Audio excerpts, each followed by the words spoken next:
안녕하세요. 왕세호입니다. 아주 오랜만에 인사를 드리는 것 같아요. 굉장히 뛰어난 아이들은 정말 적극적이고 주도적이고 뭐를 해도 잘해요. 그리고 쉽게 포기하는 법도 없고. 그런데 또 안 되는 애들은 제 주변에서도 그렇고 하여튼 뭐가 이렇게 끝까지 가는 것도 없고 뭐 하는 것도 없고 안 하는 것도 없고 그냥 하루하루 그냥 시간을 보내고 있거든요. 청소년기를.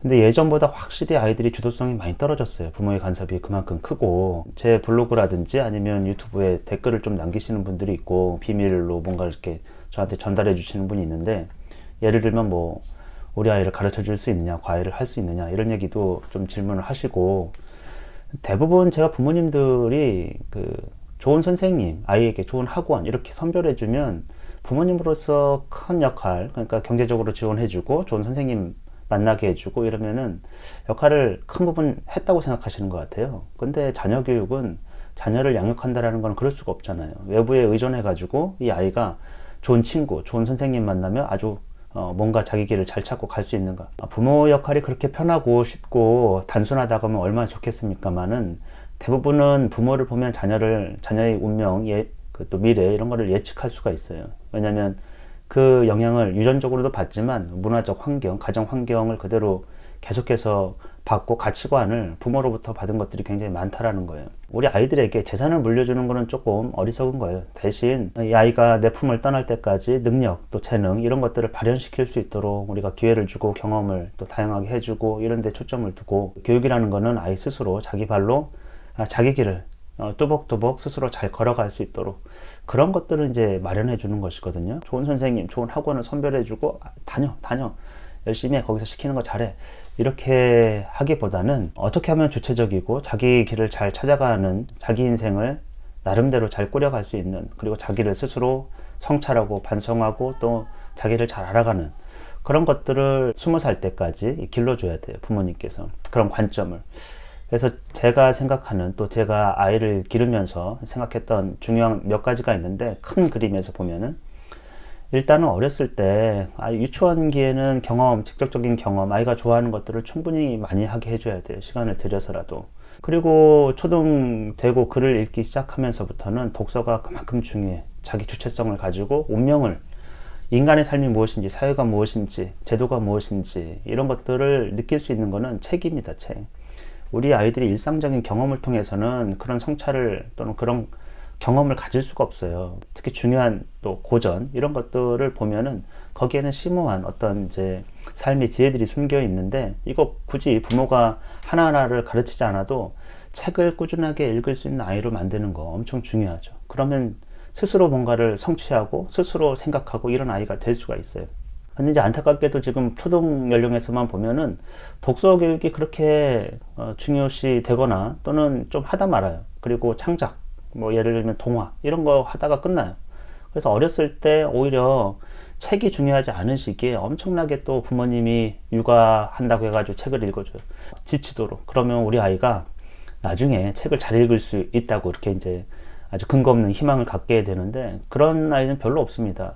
오히려 잘하면서도 계속 책을 읽는 어떤 문화적 그런 것들의 가정 안에서 그런 것들을 이제 아이가 늘 경험하면서 해야지, 어렸을 때 아이가 잘 기억도 안 나는 그 시절에 엄청나게 엄마가 책을 읽어줬던 것이 후회까지 계속 이어질 것인가, 그렇지는 않거든요. 근데 그 시절에는 경험, 직접적인 경험, 아이가 좋아하는 걸 충분히 하지 않고 엄마가 생각하기에 책 읽는 게 중요해서 계속 책을 자기가 힘든데도 읽어주는 거, 결국에는 그 정서, 내가 즐거워하지 않는 거를 아이에게, 아이를 위해서 막 한다라는 거는 오래 가지도 못할 뿐더러 그 즐거움이 전해지지 않는 것이죠. 그리고 또 초등학교 때는 책을 읽어야 될 때, 그때는 또 영어하고 수학한다고. 영어도 이제 자연스러운 방법으로 하면은, 외국어는 아이들이 언어를 익히는 거는 잘하기 때문에 선천적으로 어른보다 훨씬 더 잘합니다. 근데 이제 수학은 좀 다른 관점이거든요. 수학은 정말 추상적이에요. 아이들이 처음 접할 때 물론 수라든지 셈이라든지 이런 것들은 구체적이라고 생각하지만 그것도 사실 다른 학문에 비해서는 굉장히 추상적이거든요. 그리고 이성을 활용하는 거예요, 수학이라는 거는. 그래서 중고등학교 가면은 수학만큼 머리를 쓰게 하는 과목은 없어요. 다른 과목들은 거의 이제 암기하면 되는 거지만 수학은 그럴 수가 없거든요. 그래서 사고력을 증진하는데 도움이 된다, 뭐 일정 측면에서 맞지만 제가 보기에 초등학생 아이들에게는 좀 어울리지 않습니다. 그때는 오히려 이야기, 상상, 성경이라든지 옛날 경전 같은 거 보면요, 이야기예요. 이야기가 왜 어린아이들한테 또 문맹자에게 이해를 어떤 깨달음이나 진리를 전달하기 굉장히 편하고 그것을 아이는 그 이야기를 내 마음밭에 심게 되면 나름대로 상상을 하고 조금씩 알아가는 그런 것들이 있거든요. 근데 아주 추상적인 영역, 수학 같은 경우는 그런 논리구조 이런 것들로 사고력 훈련시킨다라는 건 어린아이에게 어울리지가 않아요. 그래서 그 초등 시절에는 진짜 중요한 건 이야기책, 고전 이런 것들을 많이 읽는 거예요. 과학책, 정보가 나열된 책 이런 것들보다도. 그래서 제가 이제 수학감각이라는 책을 쓴 것도, 근데 그거는 수학에 대한 기본적이고 아주 중요한 개념만, 아주 핵심적인 거, 그걸 온전하게 제대로 이해하는 거, 그것만도 어려워요. 근데 막 사고력 수학에다가 선행에다가 그런 거를 요하지 말자라는 거예요. 그냥 수학 자체가 수학적 언어적 특성이 있거든요. 형식이 있고 그 안에 이제 개념을 담은 것인데 그 개념 하나하나가 사실 쉽지가 않아요. 더하기가 무엇인지, 빼기가 무엇인지, 나누기 곱하기가 무엇인지, 그게 이제 분수와 소수로 확장됐을 때 어떤 의미를 갖는 건지 그 자체가 어려워요. 근데 아이들은 그런 개념을 담지 않고 그냥 계속 연산을 하거든요. 분수가 무엇인지도 잘 모르면서. 그래서 제가 수학감각에서는 그 아이들이 이해할 만한 수준으로 그 개념, 중요한 개념을 정확하게 전달하는데 초점을 뒀고 그 정도 연습을 하면 충분하다고 생각해요. 그걸 풀어서 초등교과 시험에서 잘하느냐 또는 더 좋은 학교로 가느냐 그건 다른 문제이지만 그때 중요한 게 아니라는 거예요. 우리는 교육은 장기적으로 봐야 돼요. 그래서 제가 초등 연령에서 수학을 안 할 수가 없으니까 그때는 이제 수학 감각을 통해서 정확한 개념을 익히고 기본적인 연습을 좀 해주면 좋겠다. 더 사고력을 요하는 문제를 굳이 강요할 필요는 없다는 거죠. 그거를 좋아하는 아이가 있습니다. 정말 100에 한둘은 수학적 문제를 좋아하는 아이가 있어요. 그 아이가 나중에 수학을 엄청 잘할 거냐 그건 또 다른 문제예요. 태도의 문제가 여러 가지 얽혀있기 때문에 성취가 그 아이를 계속 이끌어주는지 아니면 또 지겨움을 주는지 모르기 때문에 하여튼 그거를 강요할 필요가 없다는 거예요. 자연스러운 흐름에서는. 그래서 초등 연령에서는 수학 감각을 통해서 정확한 개념을 익히고 약간의 연습을 하는 그런 정도면 되고 대신 많은 시간을 이제 책을 읽는데 고전을 읽는데 썼으면 좋겠다. 그리고 이제 제가도 우리 아이 가르치면서도 중고등학교 올라가니까 사고력이 조금씩 향상되는데 근데 크게 향상되지는 않습니다. 이성적인 능력을 또 그거를 합리적인 어떤 사고체계 이런 것들을 잘 갖고 있진 않아요. 그래서 중등 수학에서도 증명하는 거 굉장히 어려워해요 아이들이. 그건 온전한 리즈닝이에요. 왜 기하학적으로 저런 현상들, 저런 성질들이 구현되는지 발현되는지 이런 것들은 이제 오직 사고 과정을 통해서만 가능하거든요. 어렵습니다 아이들이. 그래서 거의 교과 과정에서도 다루질 않아요. 중요하긴 하지만 아이들이 따라가지 못한다. 그 얘기는 뭐냐면 리즈닝, 이성적이고 합리적 사고를 중학생도 어려워한다라는 거예요. 근데 제가 다른 대안으로 생각해 본 게 코딩이에요. 코딩 수학이에요. 이 사고력 훈련도 코딩 언어를 통해서 하는 게 훨씬 더 구체적이고 아이가 즐겁게 할 수 있고 또 사고력 훈련은 훨씬 더 도움이 돼요. 그러니까 아이들이 싫어하는 걸 가지고 사고력 훈련을 할 수가 없어요. 관심이 있어야 그걸 가지고 조금씩 확장해 나갈 수 있는 것이죠.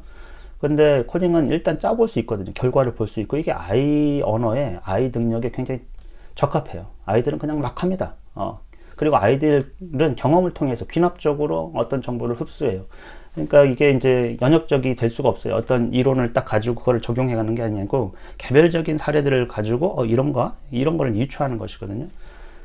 그것을 활용하기에도 코딩이 훨씬 더 좋습니다. 그리고 코딩과 수학이 이제 접목되는 게 중요하단 말이죠. 나중에서도 우리가 훌륭한 개발자는 수학적 기반을 가지고 있어야 돼요. 어떤 학문을 하더라도. 그래서 제가 권하는 거는 파이썬 같은 거를 중학교 때부터는 익히는 게 좋습니다. 그렇게 어렵지는 않을 거예요. 어른들은 어려워해도 아이들은 훨씬 더 컴퓨터를 다루고 그런 거에 흥미를 더 느껴 할 거예요. 결과를 볼 수 있고 틀리면 틀리는 이유가 정확하게 나오거든요. 그리고 그 언어는 굉장히 논리적이에요. 근데 이건 다 경험적인 케이스를 통해 가지고 익힐 수가 있어요. 언어를 배우듯이. 일반 언어를 배우듯이 컴퓨터 언어도 배울 수가 있다는 것이죠. 그리고 수학에 대한 흥미도 상당히 높여줘요. 제가 볼 때는. 중고등학생에게는 그냥 단지 수학을 가지고 사고력을 키워라면 스스로 하는 아이가 거의 없습니다. 수학을 잘하는 애들도 물어보면 수학은 싫다고 그래요. 재미는 없다고 그래요. 그냥 하는 것이지. 코딩 수학은 좀 달라요. 하고 싶어 해요. 실제로. 이걸 어떻게 이렇게 짜면 될까? 이런 생각을 자꾸 한다라는 거예요. 두 가지 코딩과 이제 수학이 접목되기 때문에 많이 연관성이 있거든요. 훈련하는데도, 사고력 훈련하는데도. 다시 한번 정리하면 어렸을 때는 직접 경험을 좋아하는 것을 충분하게 할 수 있는 그런 환경과 여건을 줘야 되는 거. 초등 연령에서는 좋은 책을 많이 읽어야 돼요. 이야기책 같은 거를 굉장히 많이 읽어야 돼요. 그래서 스스로 주체적이고 스스로 길을 찾아갈 수 있는 어떤, 또 학습할 수 있는 어떤 능력, 어휘력과 상상력을 길러줘야 돼요. 그 다음에 중고등학교 올라가서는 정말 사고력은 그냥 수학 자체라 하기보다는 코딩 수학이라, 코딩을 통해 가지고 수학을 좀 접목시키는, 그러면 훨씬 더 흥미로워 할 거예요. 지금은 사실은 유튜브나 이런 거 보면요, 정보가 굉장히 많이 나와 있어요. 한 달 정도 시간을 내 가지고 꾸준히 한번 정보를 한번 찾아보세요. 그리고 아주 깊이는 아니더라도 파이썬 같은 거 입문해 가지고 조금씩 해보는 거 도움이 될 거예요. 아이에게.